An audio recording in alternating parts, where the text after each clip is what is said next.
أعوذ بالله من الشيطان الرجيم. నేను శపించబడిన బహిష్కరించబడిన శైతాన్ నుండి రక్షణ పొందటానికి అల్లాహ్ శరణు వేడు.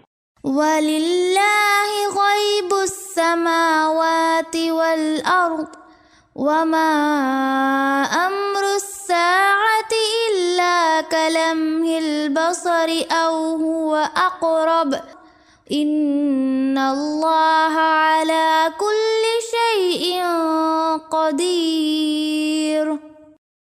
మరియు ఆకాశాలలోనూ మరియు భూమిలోనూ ఉన్న అగోచర విషయాల జ్ఞానం కేవలం అల్లాహ్కు మాత్రమే ఉంది.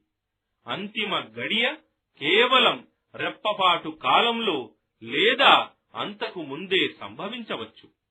నిశ్చయంగా అల్లాహ్ ప్రతీదీ చేయగల సమర్థుడు.